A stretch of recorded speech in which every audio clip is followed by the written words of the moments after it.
Zack Ryder akan kembali. WWE umumkan turnamen gelar wanita Speed. Rekap NXT Level Up minggu ini. Dan masih banyak lagi.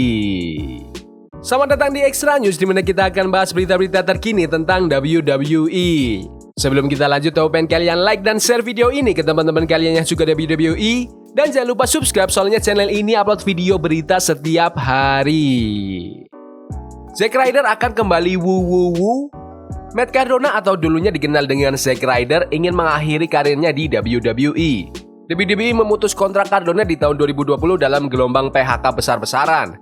Sejak saat itu, dia berkompetisi di berbagai promosi di dunia gulat.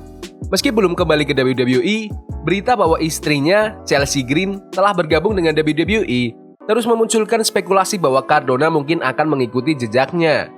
Dalam wawancara dengan Fernando Quiles Jr. untuk Sports Illustrated, Matt Cardona ditanya tentang kemungkinan kembali ke WWE.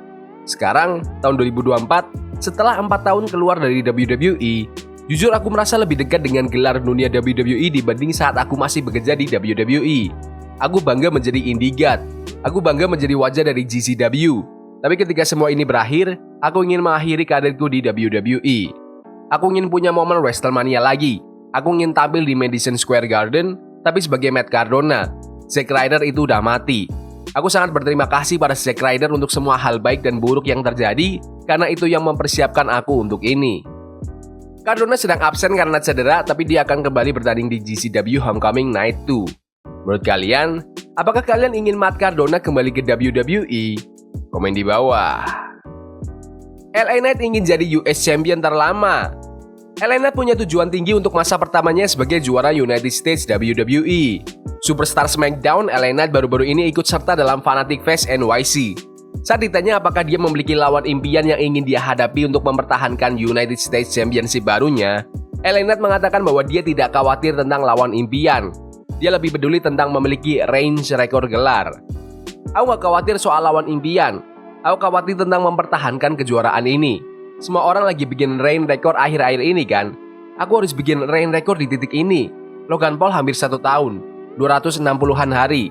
Aku gak peduli dengan semua itu. Kita harus bisa capai 1000 hari, 2000 hari, 3000 hari, 4000 hari, 5000 hari.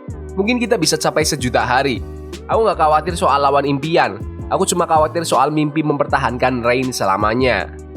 Menurut kalian, apakah LA Knight harus mempertahankan gelar US-nya selama mungkin? Komen di bawah. WWE umumkan turnamen gelar wanita Speed. Turnamen WWE Speed Women's Championship akan dimulai pada 4 September. Dan WWE baru saja mengungkapkan bracketnya. Dalam turnamen ini, akan ada nama-nama seperti Lyra Valkyria, Io Sky, Elektra Lopez, Kairi Sane, Naomi, Blair Davenport, Candice LeRae, dan Piper Niven yang akan bertanding di babak pembukaan. Pemenang dari setiap pertandingan akan maju ke babak perempat final dan pemenang dari sana akan bertarung di final. Menurut kalian, siapa nih yang akan jadi juara wanita Speed perdana? Komen di bawah. Rosemary akan ke NXT. Dengan berlanjutnya kemitraan antara WWE dan TNA Wrestling, para penggemar sangat ingin melihat wajah-wajah baru memasuki pintu terlarang itu. Salah satu wajah yang menarik perhatian adalah mantan TNA Knockouts Champion, Rosemary, yang kembali ke wujud Demon Assassin-nya awal tahun ini.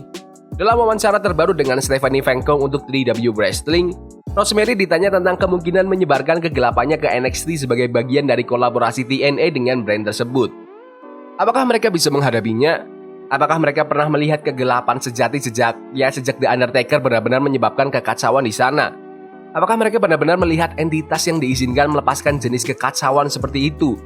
The Fiend mendekati namun tetap terkendali.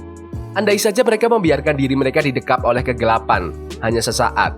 Karena ada beberapa yang bisa kita mainkan di sana. Menurut kalian, apakah kalian ingin Rosemary berkunjung ke NXT? Komen di bawah. Mantan karyawan TNA bocorin rencana WWE. Mantan presiden TNA, Scott D'Amore, menjadi tamu di podcast Inside bersama Chris Van Vliet minggu ini. Selama percakapan, dia berbicara tentang kepergiannya dari TNA, tetapi juga tentang salah satu hal terakhir yang dia kerjakan dengan WWE sebelum dia keluar. Itu adalah urusan dengan Triple H terkait debut Jordynne Grace di pertandingan Royal Rumble. D'Amore mengatakan bahwa dia bekerja sama dengan Triple H untuk memastikan debut Grace dan kemudian kerjanya di NXT bermanfaat bagi Jordynne dan kedua perusahaan. Dia menjelaskan, salah satu hal terakhir yang aku terima sebelum pergi ke Jericho Cruise adalah teks dari Triple H yang hanya seperti, "Hey, aku tahu kamu mungkin tidak bisa dihubungi akhir pekan ini, hanya ingin kamu tahu bahwa kami telah menyelesaikan ini, dan ini. Semuanya baik-baik saja, seperti yang kita bicarakan. Semoga perjalananmu aman dan menyenangkan." D'Amore berbicara tentang betapa kerennya itu dan betapa dia menghargai Triple H yang meluangkan waktu untuk tetap memberinya kabar, meskipun sebenarnya tidak harus. Dia menyebutnya sebagai penyimpangan dari norma, tetapi dalam hal yang bagus. Dia mencatat, seringkali mungkin akan seperti, oh dia sudah pergi, dia di laut, kita bisa melakukan apapun yang kita mau sekarang dan benar-benar membuat orang kesal. Tapi tidak demikian. Dia tidak berpikir WWE akan mengingkari janji mereka, tetapi D'Amore mencatat bahwa banyak perusahaan dan promotor akan mengambil kebebasan. Sebaliknya, Triple H ingin dia merasa tenang.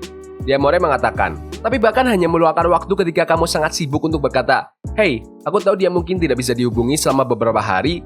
Aku ingin dia pergi dengan perasaan bahwa kita semua baik-baik saja.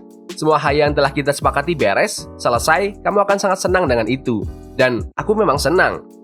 Komen pendapat kalian tentang kolaborasi WWE dengan TNA baru-baru ini di kolom komentar. Drew McIntyre mengenang pasang surutnya masa pandemi. Di WrestleMania 36, Drew McIntyre meraih WWE Championship dalam kemenangan bersejarah melawan Brock Lesnar. Tapi tidak seperti juara-juara sebelumnya, McIntyre harus merayakan kemenangannya di arena kosong karena pembatasan lockdown yang disebabkan oleh pandemi COVID-19. Dalam wawancara baru dengan The Masked Man Show, McIntyre buka-bukaan tentang momen perayaan tanpa penonton tersebut. Itu bukan yang aku impikan saat masih kecil tentunya. Aku nggak duduk di Skotlandia sambil berfantasi bahwa suatu hari aku akan menjadi main event di WrestleMania dan memenangkan gelar dunia, dan tidak akan ada orang di sana. Aku udah bertemu banyak orang yang bilang bahwa WWE benar-benar menyelamatkan hidup mereka selama masa yang begitu tidak pasti. Aku punya momen itu dengan Seth, dan momen itu dengan para penggemar, dan aku juga berlutut menyerahkan gelar itu kepada istriku, karena dia telah menjadi bagian besar dari perjalananku menjadi pria yang seperti sekarang. Komen pendapat kalian tentang masa pandemi WWE di kolom komentar.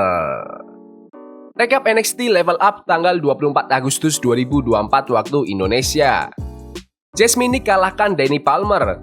Meskipun taktik dan sikap mereka bisa dipertanyakan, Jasmine, Jessie Jane, dan Fallon Henley mendapat banyak keuntungan dari kerjasama mereka.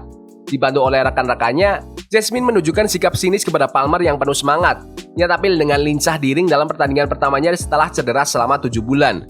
Palmer habis saja mencetak momen manis ketika dia berhasil melakukan neckbreaker yang keras dan mendapat hitungan 2. Tetapi karena harus terus berurusan dengan gangguan dari teman-teman Jasmine, akhirnya dia kalah setelah Jasmine mendaratkan tendangan keras ke wajahnya yang membuatnya dihitung sampai 3. Channing Stacks Lorenzo dan Luca Crucifino kalahkan Tyson Dupont dan Tyrick Ickway. Dengan peluang untuk membuat The Don bangga, memperkuat posisi mereka untuk mendapatkan kesempatan di NXT Tag Team Title dan memperbaiki rekor menjadi 4-0 di NXT Level Up, Channing Stacks Lorenzo dan Luca Crucifino langsung menyerang lawan mereka yang sama-sama tangguh, Tyson Dupont dan Tyrick Ickway.